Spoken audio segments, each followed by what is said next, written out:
When you think about businesses that are selling through the roof, Allbirds or Skims, sure, you think about a great product, a cool brand, and brilliant marketing. But an often overlooked secret is actually the businesses behind the business, making selling, and for the shoppers buying, simple. For millions of businesses, that business is Shopify. Nobody does selling better than Shopify, home of the #1 checkout on the planet. And the not-so-secret secret, with Shop Pay, that boosts conversions up to 50%, meaning way less carts going abandoned and way more sales going.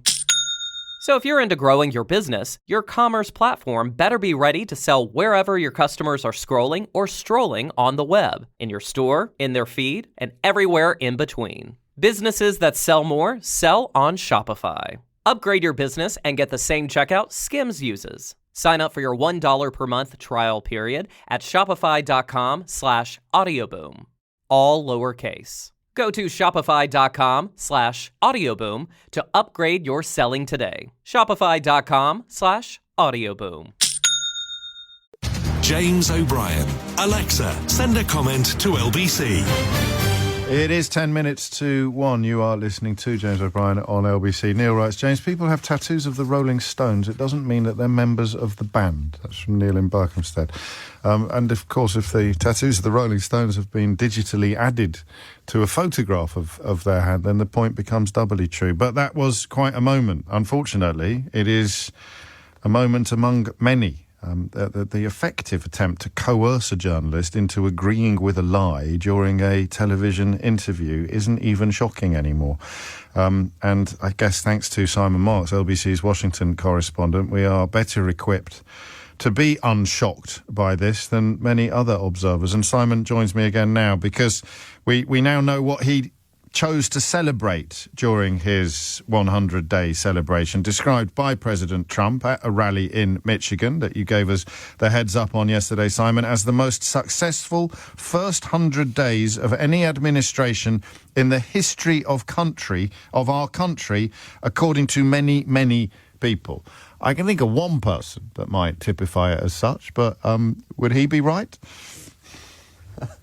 Look, I mean, he did pretty much what I thought he was going to do, even to the point of quoting from The Economist and saying that he had been described by a newspaper. He didn't identify it as the most consequential president in American history. So impressed was he by that description that he was thinking of subscribing to The Economist, although, of course, he then didn't go on to explain that The Economist also argued that he has spent the last 100 days doing lasting damage to the United States, to its standing, to its values, and to its sense of community. None of that, of course, reflected in this speech.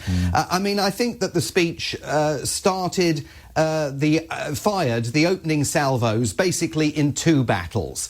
One was the midterm election campaign, the shameless effort to accuse the Democrats of being radical communists who are supporting illegal immigrants that he characterized without any evidence as terrorists and the most dangerous savages on earth, once again using sort of racist tropes to describe the people that he's deporting en masse from the United States. So a real challenge. At one point he said, why would anybody ever vote for the Democrats? This was the beginning of the midterm election campaign. We're still over a year away from those congressional elections, but he's clearly got them in mind.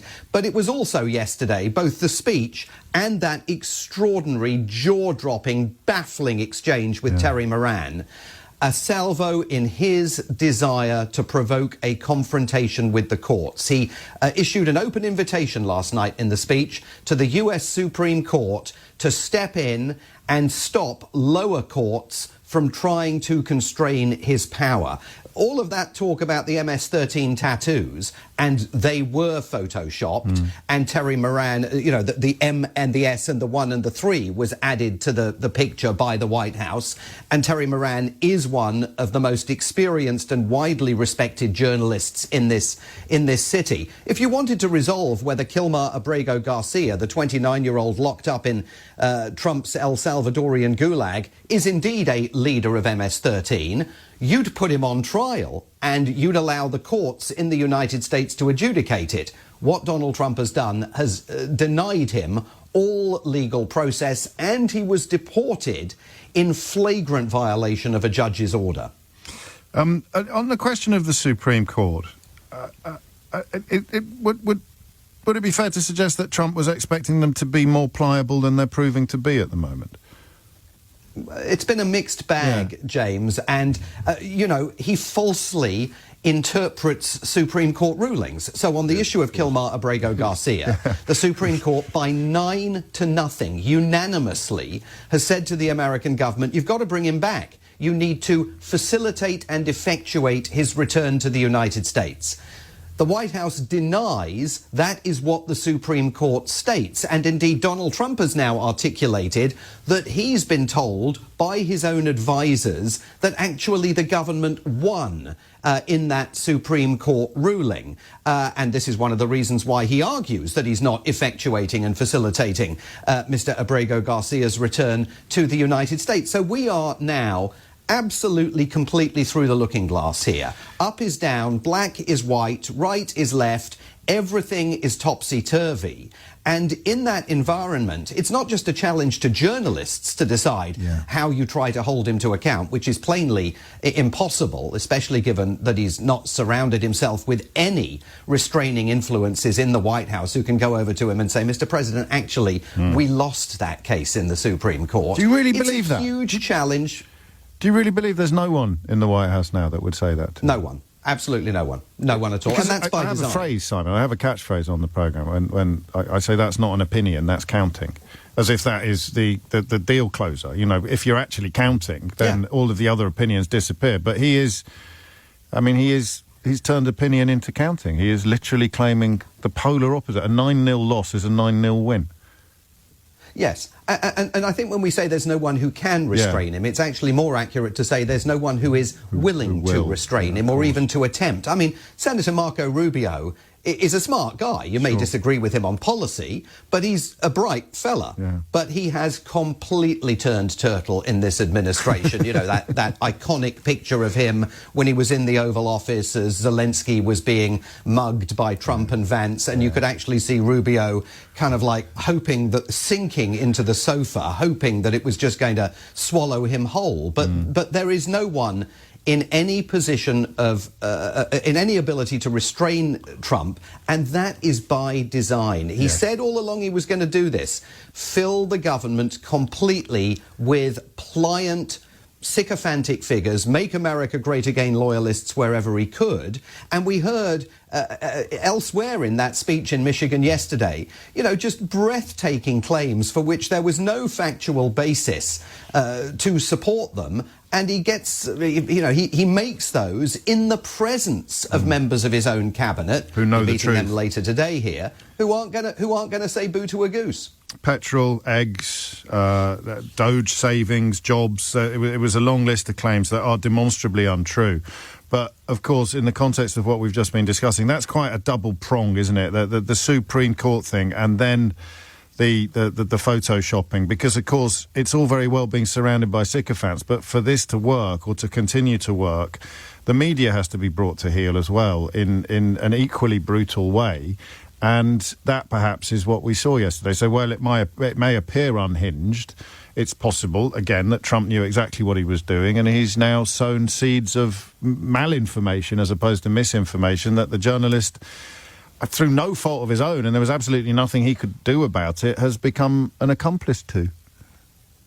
Yeah, well, they're setting up parallel structures. Yes. So we've now seen the White House Press Secretary Caroline Leavitt on 2 occasions offer briefings only to supportive representatives of pliant propaganda outlets, polemicists, including, by the way, Winston Marshall, the son of Paul Marshall, the former banjo player with Mumford and Sons, who got to ask a question of Caroline Leavitt about whether there are circumstances under which the United States may take dramatic steps to, as he put it, protect people in the UK who his freedom of speech, he argues, is being threatened by the Keir Starmer government. And the problem in all of this is that it's not just a challenge for journalists and the media, it's a challenge for our own Prime Minister. It's a challenge for Donald Trump's international interlocutors.